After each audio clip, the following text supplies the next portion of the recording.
So, you never had thoughts of quitting? Meron po. Meron? Actually, almost, ano, almost every year may ganun po akong, Nung thoughts. 9 Opo. ka, nung sinasabi mo, Actually po, until like last year, kasi lagi kong pinipressure yung sarili ko na hindi naman kailangan. Which is yun po yung inaaral ko ngayon na alisin sa sarili ko. Parang onting mali lang, feeling ko, parang hindi ko deserve lahat ng meron ako. Parang mag-quit na lang ako. Positive ako mag-isip.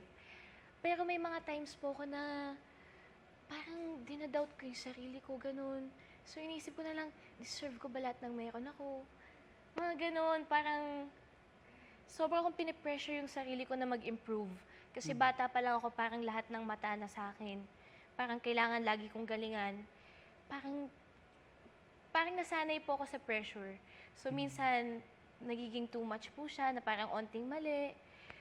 Parang medyo unforgiving yung mga tao. So parang kailangan laging, paano ba? Kailangan Perfect. laging perfect, laging magaling. So parang may times na parang, parang gusto ko humiga. ito, Ganun. do you enjoy the attention? Kasi since 5, lahat ng puntahan mo, mall, palengke, restaurant, lahat kilala ka, lahat gustong buhatin ka, lahat gustong magpa-picture sa'yo. Na-enjoy ko siya kasi pag meron po nagpapapicture, sobrang saya nila. But sometimes, meron pong isang incident na wake po ng grandfather ko. Tapos umiiyak ako, tapos gusto makipag-selfie, gano'n. Tapos super bata pa po ko noon, mga 13. Eh, growing up, hindi po ako marunong mag-say ng no.